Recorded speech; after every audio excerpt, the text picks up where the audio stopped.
Bible survey official میں ہم آپ سب کو خوش آمدید کہتے ہیں اور آپ سب کی سلامتی چاہتے ہیں۔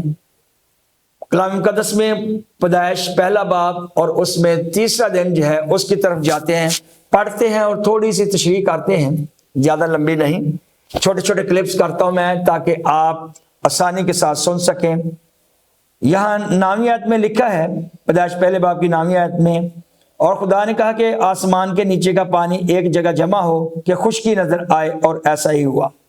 پانیوں کے اندر سے خدا نے خشکی کو کہا کہ خشکی نظر آئے، اس نے کہا اور ہو گیا۔ اور خدا نے خشکی کو زمین کہا، اور جو پانی جمع ہو گیا تھا اس کو سمندر، اور خدا نے دیکھا کہ اچھا ہے۔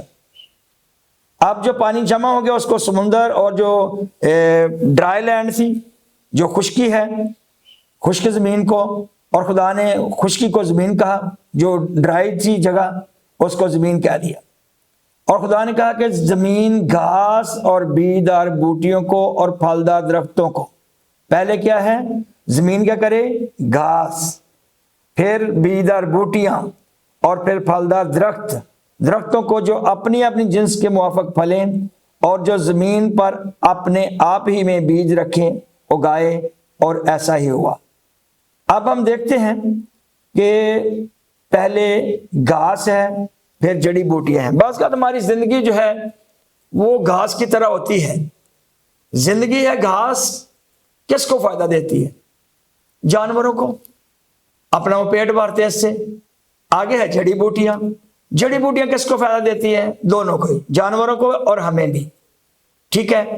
تو بعض کا ہماری زندگی ہوتی ہے دوسروں کو فائدہ دے رہے ہیں، اپنے بارے سوچا ہی نہیں ہے کہ کہاں جائیں گے۔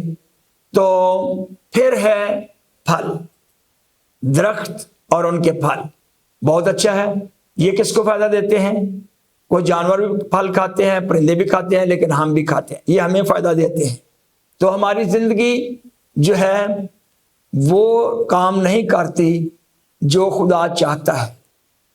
ہم دنیا میں رہتے گھاس کی طرح زندگی گزار رہے ہیں، دوسروں کو کام کر رہے ہیں، کرنا چاہیے، اور جڑی بوٹیوں کی طرح کسی کا اور بھلا ہو جائے، شفائیہ کام بھی کرتے ہیں، لیکن اپنے آپ پر غور کرنا یہ بڑی بات ہے کہ ہم جب دوسروں کو سکھاتے ہیں تو یہ بھی سوچیں کہیں میں تو نہیں پیچھے رہ رہا، تو اپنے آپ پر غور کرنا ہے۔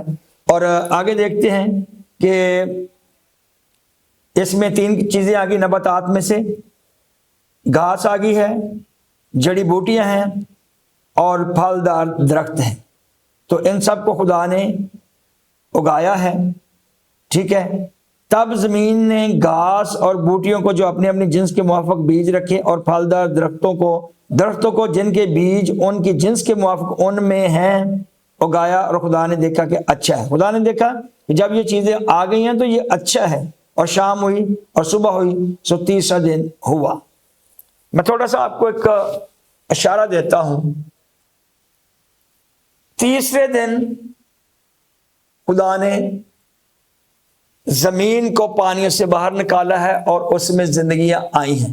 اس سے پہلے زندگیاں مٹ چکی تھی، بربادی تھی، خدا کی روح پانی کی سطح پر جنبش کرتی تھی۔ اب تیسرے دن کیا ہے کہ خشکی نظر آئی ہے، اور اس میں سے زندگیاں، خدا یسوع کس دن زندہ ہو گئے؟ تیسرے دن، اور زندگی ملی ہے تو خدا یسوع مسیح کے وسیلے سے، جبکہ وہ تیسرے دن زندہ ہوئے ہیں۔ تو یہاں کچھ میل ملاپ اس تیسرے دن کا ہم کر سکتے ہیں۔ خدا اس کے وسیلے ہم سب کو بڑی برکت دے، اور بائبل سروے آفیشیل میں پھر سے آپ کو درخواست کرتے ہیں کہ سبسکرائب کرنا نہ بھولیے گا، بلکہ دوسروں کو بتائیں۔ اگر آپ کو کچھ سمجھ آتی ہے تو یہ ریڈنگ کے ساتھ تھوڑی تھوڑی تشریح ہے۔ God bless you.